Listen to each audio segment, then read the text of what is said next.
Main আর কোনটা জানো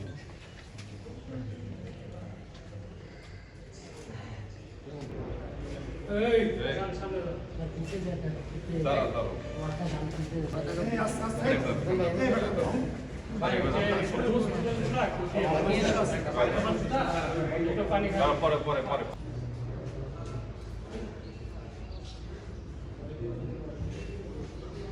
সামনে গেলাম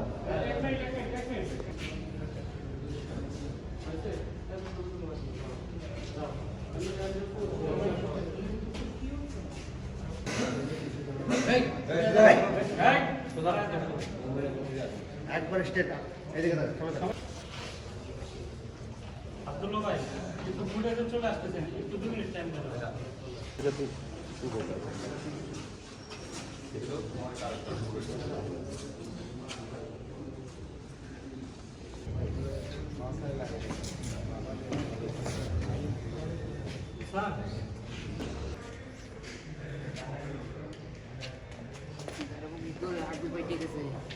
চলে যাও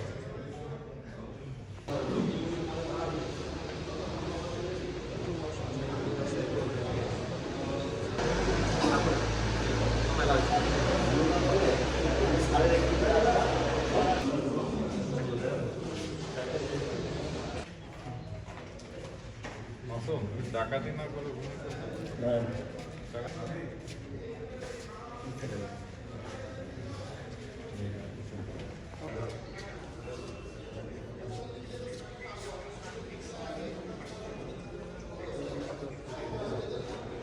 আপনার আমি অপারেশনস অফিসার বাংলাদেশ কোস্টগার্ড পশ্চিম জোন হিসেবে দায়িত্বরত আছি। আপনারা সকলেই জানেন যে সুন্দরবন হচ্ছে আমাদের দেশের জীববৈচিত্র্য রক্ষায় অত্যন্ত গুরুত্বপূর্ণ একটা ভূমিকা পালন করে।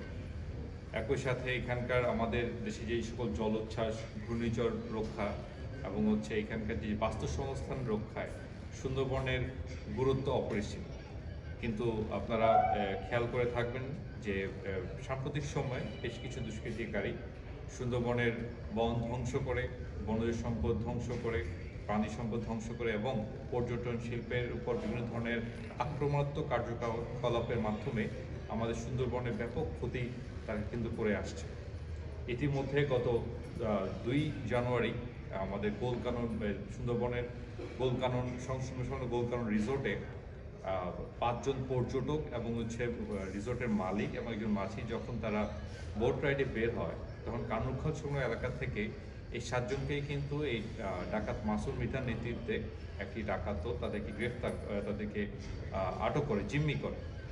পরবর্তীতে এই তথ্য যখন আমাদেরকে কোস্টগার্ডকে জানানো হয়, কোস্টগার্ড অতি দ্রুত সেখানে অপারেশন দল প্রেরণ করে।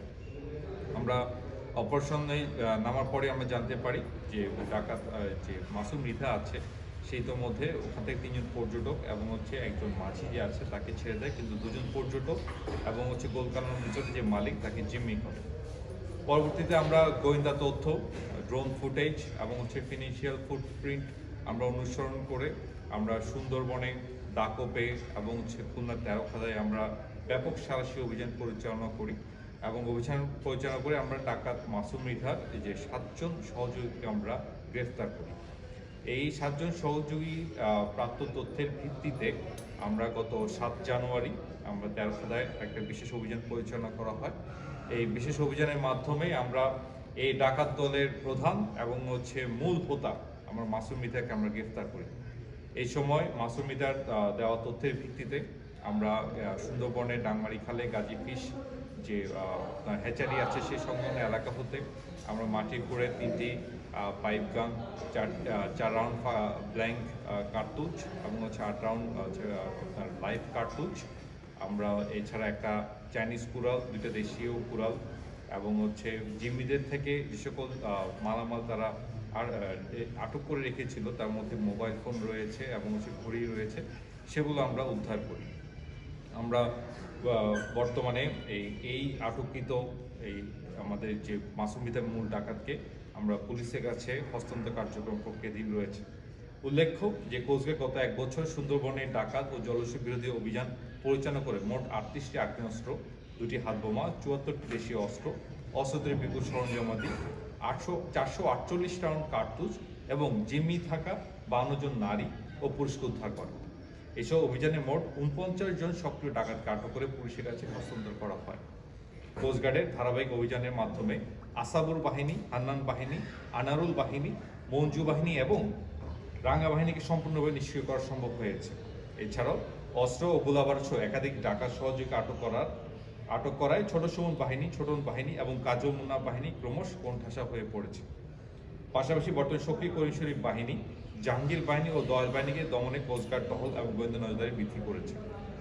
সুন্দরবনের দীর্ঘমেয়াদী নিরাপত্তা নিশ্চিত করার লক্ষ্যে বাংলাদেশ কোস্টগার্ডের জনবল বৃদ্ধি, কৌশলগত অবস্থানে নতুন স্টেশন স্থাপন, দ্রুতগামী স্পিড বোট সংযোজন এবং আধুনিক ড্রোনের মাধ্যমে নজরদারি বৃদ্ধি করা অতীব প্রয়োজন। পাশাপাশি বন বিভাগের সমন্বিত অংশগ্রহণ সুন্দরবনের নিরাপত্তা ব্যবস্থাকে আরও শক্তিশালী করবে মর্মে আমরা বিশ্বাস করি, যা বন্য় সম্পদ ও জীববৈচিত্র্য রক্ষার পাশাপাশি উপকূলীয় জনগোষ্ঠীর সার্বিক সুরক্ষা তথা জাতীয় নিরাপত্তা নিশ্চিতে আরও ফলপ্রসূ হবে। বাংলাদেশ কোস্টগার্ড সার্বিক নিরাপত্তা, বনজ সম্পদ সংরক্ষণ, জেলে ও বন্যজীবীদের নিরাপদ পরিবেশ নিশ্চিতকরণ এবং পর্যটন বান্ধব পরিবেশ নিশ্চিত করবে কোস্টগার্ড পশ্চিম জোন, সর্বোপরি বাংলাদেশ কোস্টগার্ড বদ্ধপরিকর। বাংলাদেশ কোস্টগার্ডে এমন অভিযান ভবিষ্যতে অব্যাহত থাকবে। ধন্যবাদ।